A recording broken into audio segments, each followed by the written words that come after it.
I'm Anne-Marie from brambleberry.com.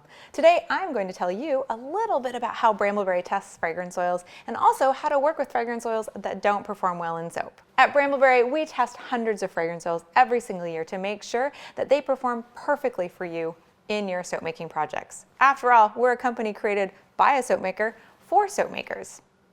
One common thing that people often think about Brambleberry is that we actually manufacture all of our own fragrances. And while it's absolutely true they are made exclusively for Brambleberry, we work with talented perfumers from all over the world to create exclusive fragrances that smell great and perform wonderfully using natural essential oils, aroma chemicals, and a variety of resins. Since soap making is at its very heart a science, the part that really can make, well, bad things happen is when you add the fragrances or any additives, which is why we test so much on your behalf.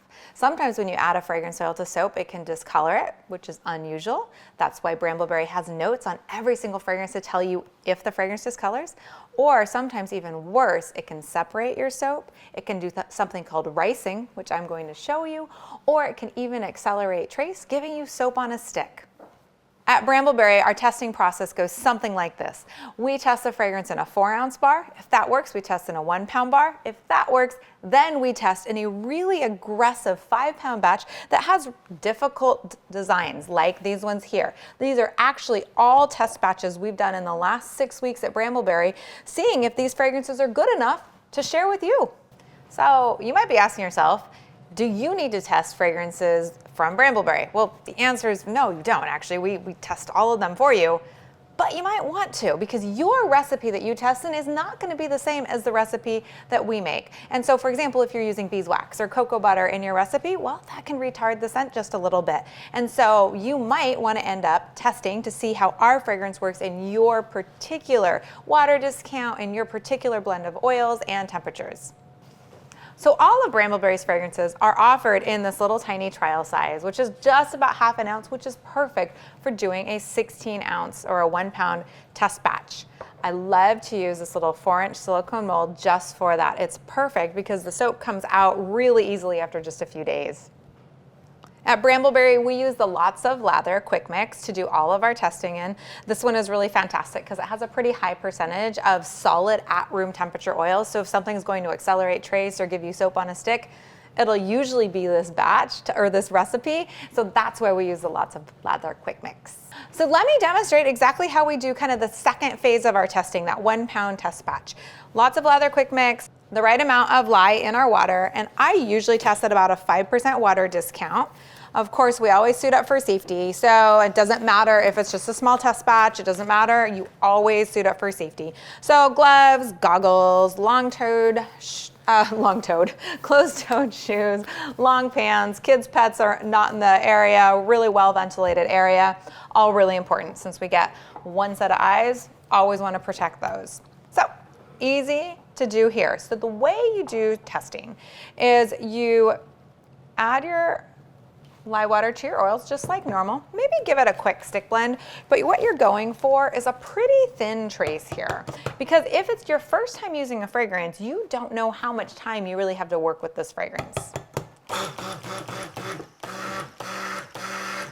Okay, so this is a pretty, it's interesting. This looks like it's a pretty thick trace. It's not. I can tell that it needs a little bit more stick blending because it's grainy and it's a little yellow looking. So interestingly enough, if I added my fragrance oil right now, we'd still get separation because this is not a full trace. It's kind of a false trace.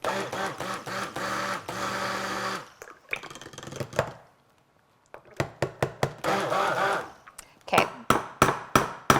This looks a lot better, and this is a good kind of a light to medium trace. I'm just going to give it a really quick whisk to make sure it's still staying together. The color is not changing back to that really oily looking yellow because that would give me indications that we weren't really at a true trace here, but we're looking good. So now I'm going to do Brambleberry's English Rose, and this English Rose has, well, it's got a little bit of a reputation for acceleration because it has well, it's a floral scent, and a lot of floral fragrances end up accelerating trace in soap. And so this one is one that Bramble Berry has carried for 15, 20 years. It's one of the oldies but goodies, and it definitely is fantastic. It really lasts in cold process soap, so I love how it smells, but it does accelerate just a little bit. So I'm just whisking it in just to kind of see how much time.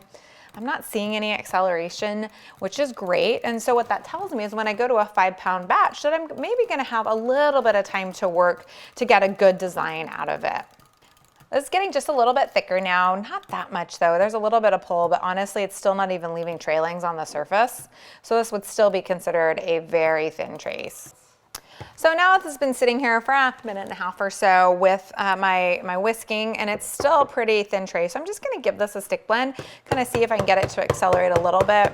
It's all about figuring out when you are doing tests, it's all about figuring out how the fragrance works with your recipe, kind of figuring out how much time you have to work with designs too.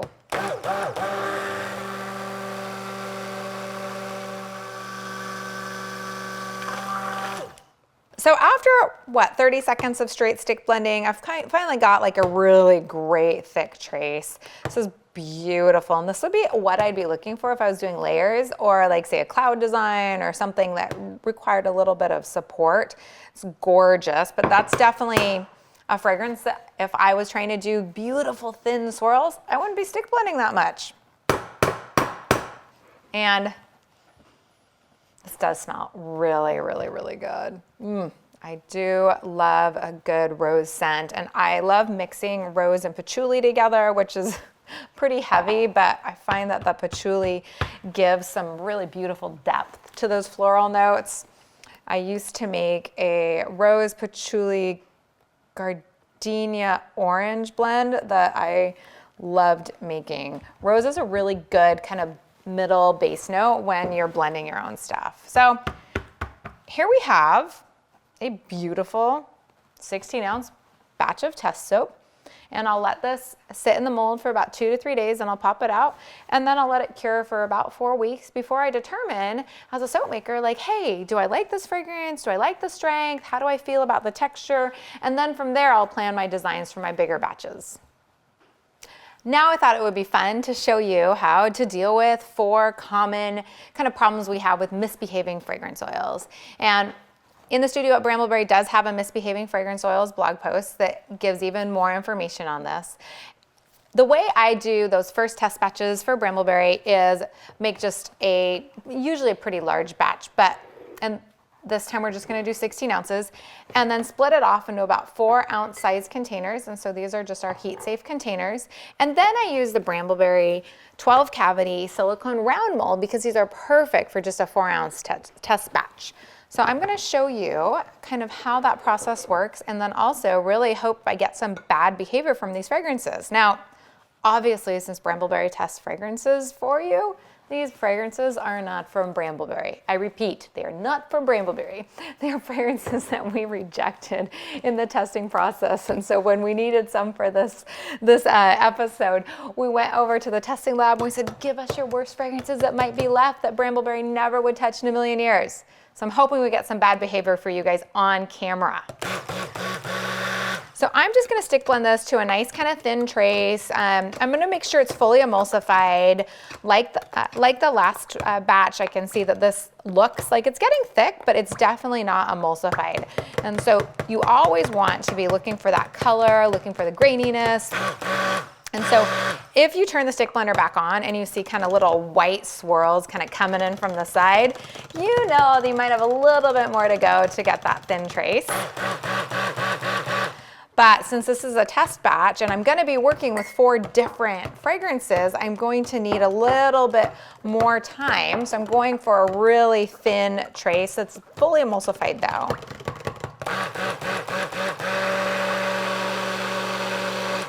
I think this looks pretty good. And I also am gonna just spoon in the fragrances. That's another thing to do when you're working with such small batch sizes.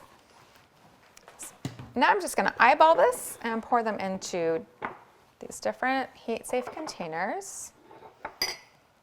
And hopefully I'm eyeballing it well because I don't want to end up running out of soap.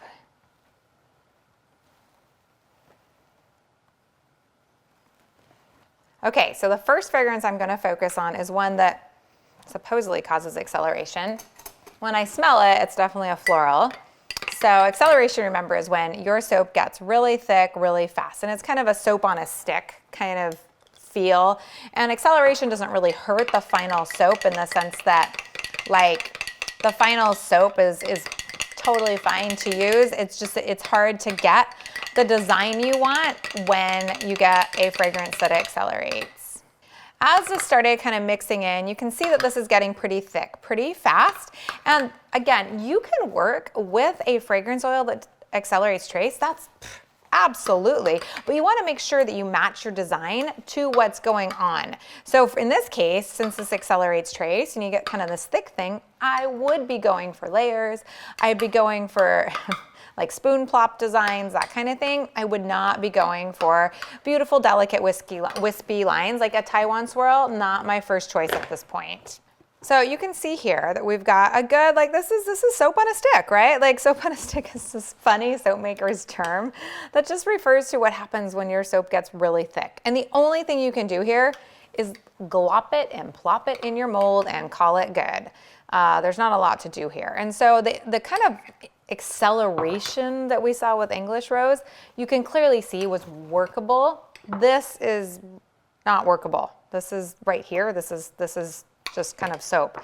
Interestingly enough, you'll see that soap that turns into soap on a stick and accelerates this much tends to also correlate with a pretty hot gel phase. So it'll be interesting to see if this one goes into an aggressive gel phase, even in the little tiny 4-ounce size. I'm going to go ahead and plop this into my mold. And another thing I don't like about accelerating fragrances is you ends up being a lot more waste, in my opinion, because it's harder to just, get it all out. And now, and this is where you want to just take your mold, give it a good few whaps on the table, so that way at least you have a bar of soap that is usable. So this one I'm going to show you is discoloration. And so soaps can go yellow, tan, we've even seen purple or pink. And at Bramble Berry, we have swatches up on all of our fragrance descriptions, so you can see what colors that any of our fragrances end up discoloring to. And it's not a bad thing if they discolor, you just don't want it to be a surprise. And so in this case, I'm getting to show you pretty interesting discoloration that is ricing and discoloring on me and turning yellow, and it's definitely misbehaving. And so if I was trying to get a gorgeous, say, purple out of this, or maybe a blue, what I'd end up with is a brown, or I'd end up with a green. This is not something you want to be surprised by. So this is another example of why you want to do a test batch. I also see ricing going on in there, which is really fun. That's going to be another thing we're going to talk about next. So this is a pretty bad fragrance in terms of misbehaving. So now I'm just plopping this soap right out of my cup, and I'm going to give it just a little bit of a tamp down because I want it to make sure it goes into all the crevices. I don't have high hopes for this soap though, because, well, it didn't look real good. There's definitely some color problems going on right away that I could see right away. And of course, there was ricing going on. Speaking of ricing, let's move on to that as a demonstration and as an example. What's ricing? Well, ricing is when the fragrance oil grabs on to the hard parts of the fatty acids and turns them into little weird balls of like ricey, waxy things. It's annoying. It also changes the kind of fatty acid profile of the entire bar, and it doesn't look good.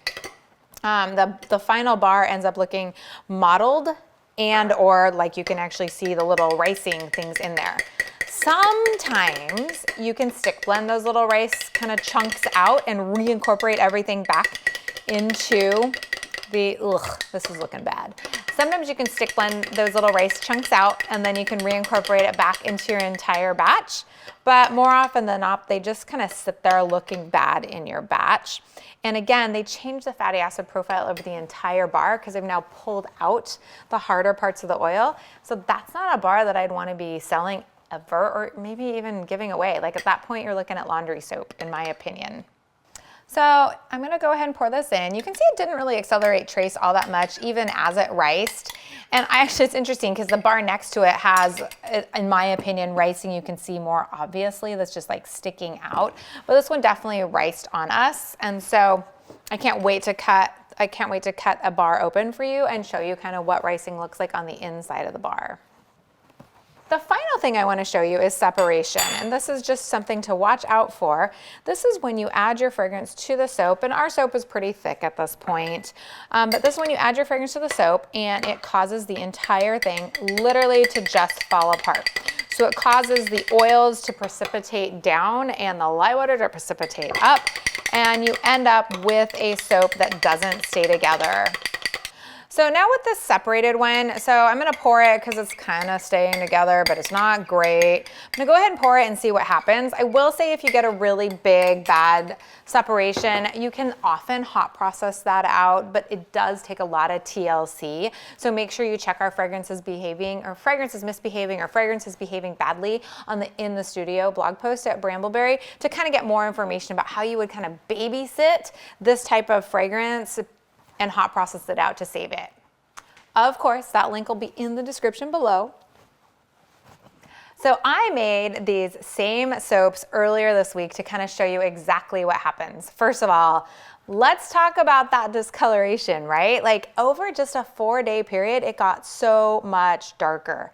Again, it is so key when you are making soap to know exactly what color palette you're working with. Because if you were trying to get a beautiful color in here, well, this would not, the beautiful color would not show up. But of course, with discoloring fragrances, you can always work with them to utilize gorgeous designs that take into account the discoloration. I'm gonna get a knife and cut this one open. So since this one also really kind of gave us ricing, I want to just cut this one open and see what the ricing looks like on the inside. And woo, okay, this is also a really good point. So first of all, this ricing, super ugly, like that's not pretty. But you might be looking at this going, well, wait, the inside of the soap is completely white. What is up with that? The discoloration develops after the soap has been exposed to air. Isn't that interesting? So this will eventually go the same brown as what's on the outside, but it'll take just a little bit longer. So don't get excited, it's gonna go brown. And then this is the other one I had pulled aside for ricing. I already cut it open just to kind of show you guys what that ricing looked like on a, well, white on white as opposed to the discoloring ricing. And you can totally see it. It is not pretty. We have little fatty oil, waxy pockets in there. So the soap's probably okay again for laundry soap or something like that, but this isn't something I would be giving away probably or selling. Smells good though, but yeah, that's not a fragrance that Bramble Berry would ever carry. And then here is our acceleration. So again, this is a fine bar of soap. There's nothing wrong with it except for the design is just a little wonky because of the acceleration. So accelerating fragrances, again, you can totally work with them, make them really cool layered designs or something like that, but you don't want them for anything really intricate. Accelerating ones really do well in individual molds that have a lot of detail often too, right? Because then they'll pop out of the mold well. The individual mold means probably less design work. Then finally, this is our separation bar. The color got pretty ugly, and you can see this texture is not great on top. It's also just a little bit soft. So this isn't a bar that you'd want to sell or give away or really anything like that, because you can't be certain that the lye and the oil bonds have stayed. And the last thing you ever want to do is give anybody a bar of soap or sell a bar of soap that you are not 100% certain of what the pH is through that whole entire bar. You want a gentle bar. So soap that separates out, you can hot process out. Remember, look those instructions up, but you don't want to just like say, give this to someone. Just for curiosity's sake, I'm going to give this a quick cut. Ooh, it's really soft. It looks, it doesn't look that bad on the inside, honestly. Doesn't smell great, but that could be a factor of the fragrance and not the acceleration situation, or excuse me, the separation situation. But yeah, it's just not a bar that I want to give away. It's a little soft, it's a little tacky. I know what it did before it went into my mold, which is it's separated out. And yeah, oh yeah, see, it's really, yeah, that's just not, it's not a good look. So I hope you learned a little bit or a lot about fragrances, how Bramble Berry tests for all of our fragrances, why we test for them, and of course you have more resources moving forward for if you ever do come across a fragrance that you didn't buy from Bramble Berry, but a fragrance that does any of these 4 things that fragrances can do when they misbehave. Super excited you watched this video to the end. Thank you. Please give it a thumbs up below. Make sure that you like our channel if you haven't already done that, because then every single time there's a new video, you get notified of it. And when you're making stuff on social, hashtag it BrambleOn. We love to see what you're making. Your fellow creators love to see what you're making. It's really fun to inspire each other with that hashtag. So until next time, everyone, happy soaping.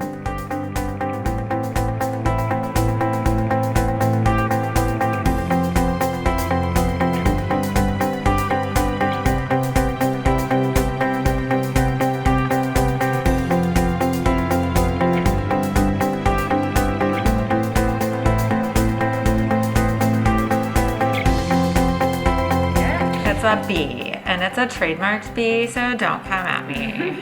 I'm gonna plop that soap right out of my hair. If I added my fragrance oil right now, we'd still get celebration. Here is the ricing.